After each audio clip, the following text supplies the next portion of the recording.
afternoon, and I am so happy to introduce and welcome Jessica Galea to Yachting USA podcast. Thank you so much for welcoming Jessica me. came over from Malta. You're with a law firm, Dingli Dingli. Yes. And you live in an interesting space over there because through the law firm, you are also loosely associated with your work with the Malta flag. Yes. So, you know, we're talking again with flag and it's interesting how that comes into yachting and the importance of having a good flag representation or registration with flag in your yachting. So, first of all, welcome to South Florida. Don't you love our winters? It's just fantastic. I'm loving it, really. Yes, really it's we're so blessed with this weather right now. This is a spectacular day, and it's nice to be here on the docks and enjoying this Palm Beach International Boat Show. And this is an international boat show, so I found it interesting. Your entrance into this career goes back to what, you were 17 years old when you came into the law firm and worked as an intern, or basically an assistant of some level. Talk to us about how you got started, because I think it's an amazing story. So Kevin Dingli, who is one of the founders of our law firm, bumped into me. It was summertime, I remember, and I was in my first year of law school in Malta. I attended the University of Malta's law course, and he said, Jessica, hi, I've known Kevin all my life. And he said, I know you're taking the law course and we really need some help in the summer months. And why don't you just come to give us a hand as an intern, and you could see the way the law firm works. And at the same time, we really could use your help with the helping hand, because we are always short-staffed in summer. And in the process, you'll be learning. And I said, wow. What an opportunity. I thank you, Kevin. When can I start? He said, you can start tomorrow. And wow. What an opportunity. And it was my first summer job, which was law related. And I also worked in a clothes shop at the time as a sales girl, part-time, my summer job as well. So imagine your choice in pathways you could take, right? Yes. So I decided I'll go for the law firm summer job every day. And then I could keep my sales girl job on my Saturdays, because it was something I had already committed to, and so I was doing both. Oh, wow. And I also was teaching a group of 40 children classical guitar at the same time, but I had a real jam-packed summer. Wow. So you're a musician on top of all of this. Yes, I love music. Love it.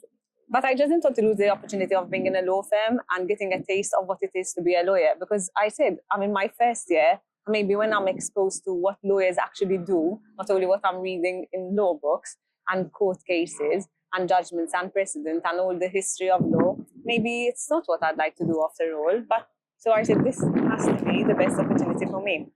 So first day, I met everybody. I loved this family feel within this firm. Right. Whoever I met, whatever position they were in, whether it was administrative, legal, on the accounting side, everyone welcomed me so much. And I automatically felt I was part of the family. I got to know how everyone took their coffee and tea, and that was how I started my day in the law firm. I was meeting every lawyer, serving a cup of coffee, tea, starting the day. And then I knew that the firm has different departments. So they have a commercial and maritime law department. They also do litigation in Malta. We advise on civil law matters as well. So it's quite, I would say, a traditional law firm, but with a specialty on maritime matters and commercial matters. So I was automatically drawn to the maritime side of the law because of so many interesting cases and clients that I was coming across while working under the supervision of Kevin Dingli, the founder, Tonio Grech, who heads the maritime litigation, and Suzanne Shaw, who heads the shipping department and who is a mentor. She's brilliant. She knows the subject so well. And I knew that maritime was a subject I loved. But at the time, as a young student, I had no clue what I'd be doing as a lawyer. I thought I'm going to be advising on marriages and contracts and going the civil law route. So I really didn't think I'd go for maritime. You were at that stage where you didn't know what you didn't know. I didn't know, exactly. So one of the jobs I was tasked with was visiting the maritime registry every day. And at the time in Malta, we had an office to deal with registration of ships and an office handling the radio matters. And they were on different sides of Valletta. But I didn't mind. It was, my job was mornings. So I'd walk to one office for part of the morning and to the other office for the other part. And I was handling the registration papers. So the lawyers would give me papers for registration, mortgages and things like that. I'd walk to one, work and follow the process for the registration of a vessel. We do shipping as well, and which now has branched into yachting as well. And I'd then go to the radio department to collect all the radio documents. And very proudly, I'd walk back to the office with all the important certificates in hand and complete the file for the lawyer who was waiting for those documents. And let me paint a little bit of picture too. I've been to Malta and I've been to Valletta, and it is a historic classical city. It is it's such a beautiful, beautiful place. You know, it's waterfront. It's got history. It's got architecture. We are really blessed. Yeah, it's a beautiful, beautiful place in the world. It really is. Thank you. No, I love Malta, and we are blessed to be surrounded by our beautiful sea. I don't know what would be without the sea. And that's what I've grown up by the sea, and so I'm drawn to the sea. Then what's the beauty about now my job is that I am working on ships and yachts. Yeah, this won't surprise anybody. When I was there, I managed to get myself into the water and do a couple nice deep dives on the south end of the island onto a couple shipwrecks you have there. And the ocean is beautiful blue, crystal clear. Yes. I was amazed at just it felt Caribbean in just the feel of the ocean. A little colder than the Caribbean, but other than that, lovely. Malta is a super maritime yachting destination, and not many know about that. People think we're just a dot in the Mediterranean and there's nothing to see. But once you are there with your boat, you really know and discover so much history. It's a wonderful destination, and you can see it in 3 to 5 days and have a lovely holiday aboard a boat. So I really recommend it to anybody, anytime. But working within this law firm didn't mean only just registration of ships and paperwork related to registration of a boat under the Malta flag. The advice also extended to legal advice. So if there was any maritime litigation, so I was also following cases in court, which is what we do as well. Right. We also assist crew whenever there's other issues arising. We support ship financiers, so we also advise on contracts where the ship will be flying the Malta flag and they require security under the Malta flag for the financing. There's so much that surrounds buying a ship or a yacht.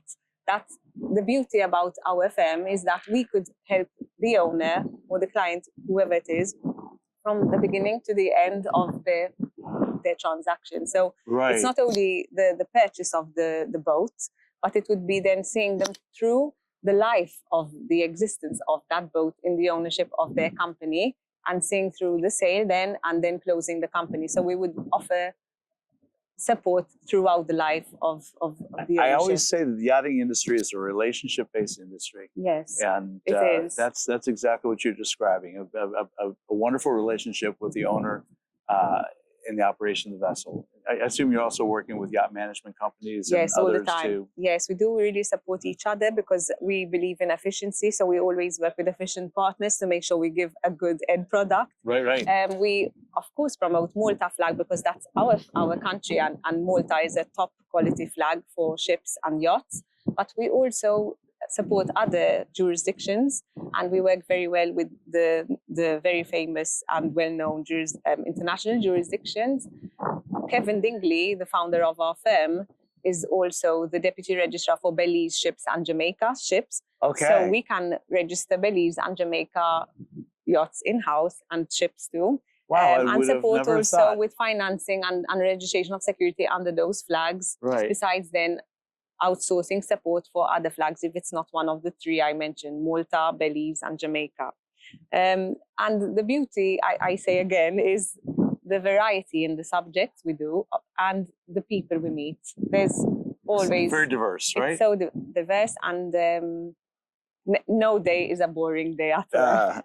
So as I understand it, you finished your law degree while you're working, Yes. and in the years you've been there, you've managed to become partner in the firm. Yes, with effect from January this year, I've become a partner in the firm, and I'm really honored about that. Congratulations! Thank you so much. And yeah, I feel I've grown with the firm. It's been really nice to see. Looking back at the years when I was a student in 2003 onwards, so right. until 2009, I was just a student and really learning, and I'm still learning every single day, even if I'm a partner today, because there's always something to learn. The law is always changing, life is always changing. But the amazing support I've received from this firm too, because I've also become a mother and a wife during this process. Congratulations, that's a lot, right? Yes, of course, because this is where the support at work is so important, and that's why then I believe in giving back what, we really, all of us at our firm, all the partners, all the associates, we really feel like a family, because the support we receive is something. Just to give you an example, when I had my 2 children, the firm offered a babysitting service to help me come back to work soon after my maternity leave. And while I was working, I knew my children were within the office being looked after by a babysitter, taking them around Valletta, enjoying some fresh air. I knew I could be back at my office, and this is a service that the office offers not only women but also the males. Wow! So it's something that's some that nice society. has been fantastic. Yeah. So that kept me going. So I never takes the stress working. levels down, doesn't it? It did, and I never stopped working. Because of this. It's just I've been able to continue my career, continue learning, and still have flexibility and be able to continue working from home if I need to. And so the support, and we're a team. That is what I love mostly. So you kind of have to be, because maritime law is a complex, multifaceted discipline. Yes. It's different. Ships and yachts and all of that are, because they don't stay place. They move. They start here and they end up there, and then they go over there. That's it. And so every place you go, laws change. I know just between Italy and France, there's huge changes. And things you have to know about whether you're in charter or private, whatever that looks like. So to have an organization that can backstop you when you're planning these itineraries, or you have a crew issue, in a foreign location that you have to try to resolve. Yes. And it's varied. We also know that we want to give an efficient service. So as I mentioned, we work with reliable partners all over the world. In Europe, so if we're talking about a ship or a yacht that moves, we are in touch with people all over where the boat is passing. So it's a yacht, say, and the owner is our client, and they need support because they're going to be based in the south of France or Italy or Greece. Right. We would have a collaboration with our partners, our correspondents, say, in those jurisdictions, to make sure that our client is looked after wherever they go, with us overseeing the whole process. So it makes it easier for the owner, especially a first-time owner. And we want to make sure we also guide them with the crew employment, and to make sure they have contracts in place with their crew, whether they are private or commercial yachts. And Jessica, you just touched on something I think is so important. First-time owners, when they come into this industry, they absolutely don't know what they don't know by and large. And it can be so confusing and frustrating. And we talk about, how few high net worth individuals that exist in the world actually participate in yachting. It's a small piece of the total demographic of those who could potentially afford to be in yachting. And so when an individual comes in and invests is maybe not the right word, but spends millions and millions and millions of euros to buy and own and operate a yacht, and then is just hit with so many confusing rules and regulations and crew, and at some point in time, unless there are organizations and people that are willing to take them by the hand and walk them carefully and help them understand, there's a concept of one and done. They buy the first one, it's like never again. I'll charter a boat maybe, but we want to try to avoid that. We want them to stay in the game and have a good experience and do it again and again and grow up and build and buy bigger and more yachts. So your role is very important in that. Yes. So not only are we lawyers, but we are not commercial advisors. I always say this, but we do support owners in guiding them to know the whole picture. So it's not only a fun, you're setting up a company, you're going to buy your yacht, register it under the flag of your choice. It's not only that. There are lots of requirements, obligations, and that are not one-off, they are ongoing. So I find sometimes that potential owners, prospective owners come to us and say, so I've seen this boat, I'd love it. I just tell me, what do I have to do? What do I need? Let's get going. I want to be on the boat next month. And we say, look, first of all, what do you want? And we need to find out what the owner wants. Sometimes they are not really ready to be owners. You mentioned some owners don't have a very good experience on their first experience. That's right. Sometimes they're not ready to be owners. And I'd say, look, I think you should charter a yacht this summer and then think about it. I know you found the boat, but maybe it's not the right thing for you, because I don't think you are ready to commit to all the obligations that come with being a yacht owner. It's not all about the fun. You need to know that there are responsibilities, obligations, and it's not only about the flag state, because you need to have nationality for your boat for sailing in international waters. But then when you are in different states, port states or coastal states, you need to respect the laws in those jurisdictions. So it's not about saying, oh, I'm in Capri today, tomorrow I'm going to be heading to the south of France. Have you prepared for that voyage? Do you know what is required of you as an owner before? Well, and then I'm going to spend the winter in the Caribbean. You need to think in advance, and you can't. You do get a thrill out of buying a yacht. Yes, there's a lot of emotion involved. Oh, yeah. But you really have to be careful to plan properly and not be rushed, because that is where mistakes happen, and then you won't appreciate, and disappointments. Right. Or it gets expensive. It's already expensive, exactly. But then it gets more expensive. It is expensive. And at the same time, I could be losing work because I might be discouraging somebody from buying a yacht, and I'd encourage them to charter for that year. But I'd rather Jessica, they get a taste. And we are an ethical firm, and we do things this way. We'd rather be honest with everybody who approaches us and give them a really clear picture. Right. Even sometimes when it's something simple like compiling due diligence, I want them to know what they need to give us from day one. If they don't feel comfortable to share this information, then really, I don't think, I'd rather be honest with them and say, thank you for approaching us, but I don't think this can work. And I'd rather do that than say, yes, we can do everything, take them on, and then disappoint them later. No, that's very professional. It's very ethical. And I think I applaud that, because if everybody in this industry treated clients that way, it would be a slightly different industry, and I think it would be a better industry.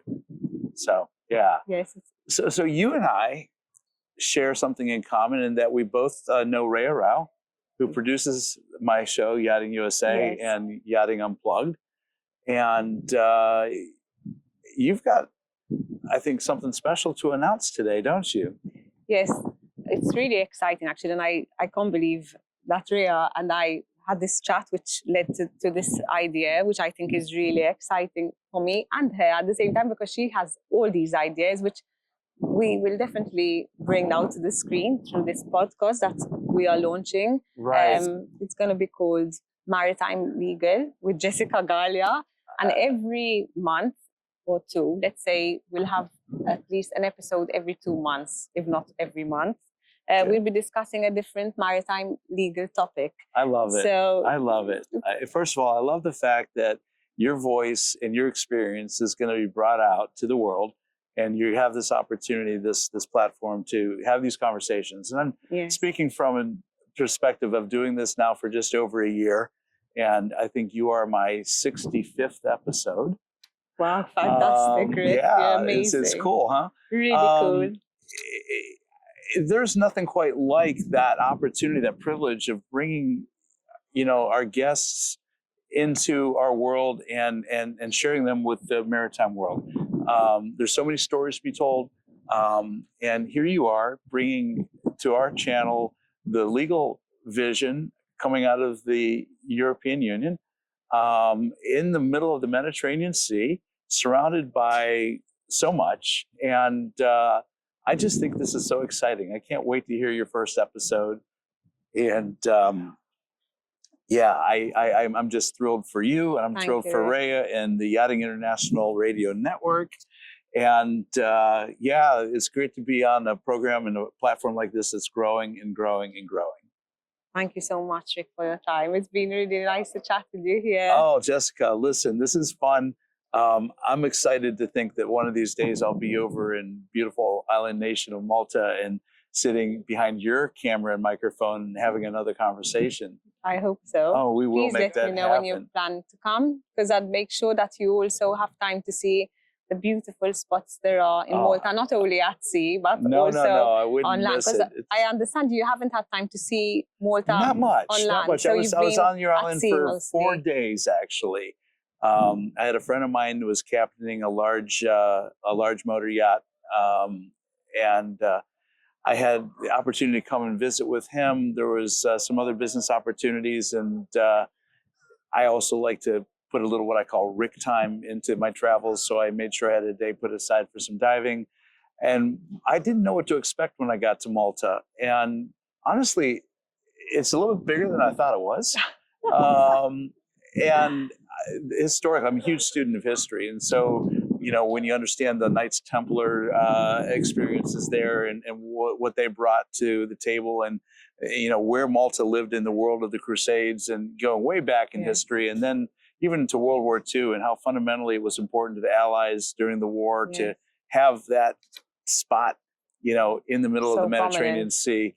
It's just a cool place. And the people that I met there were wonderful. It was just like, wow, what a gem, you know, right off the African coast, and you just wouldn't know it, right? Yes. And you can get to Sicily in an hour by ferry. By ferry, right? Yes. Yeah. So you get that Italian culture and ambiance and food. Very much. The food's pretty good. Yes, and most Maltese understand Italian too. Yeah. There was a time where we just had Italian TV. As a child, I didn't have English TV until the age of 10, so I automatically understand Italian because of that. Perfect. And I'm grateful for that, because I love to travel to Italy on any opportunity. So I can communicate easily. Cool. And we also have our own language, which is it's a mix. It's Anglo-Saxon, Semitic. It's a bit Arabic too. Wow. So really, it's quite a unique nation. It surely is. It surely is. Well, thanks for coming to our somewhat unique melting pot nation of the United States in this beautiful city of West Palm Beach, Palm Beach International Boat Show. I'm just so excited to be welcoming you onto our network. This is so fun. I'm honored to be the one to do it. Thank you so much, Rick, and Terea Rouse, who's been so successful in this field, and she's just a superwoman. So thank you, especially Terea. She's a rock star. A rock star. Thank you, Jessica. Rick. Really nice to have met you. Thank you so much. It's so much. Absolutely. Again. And until the next time, I'm out of here.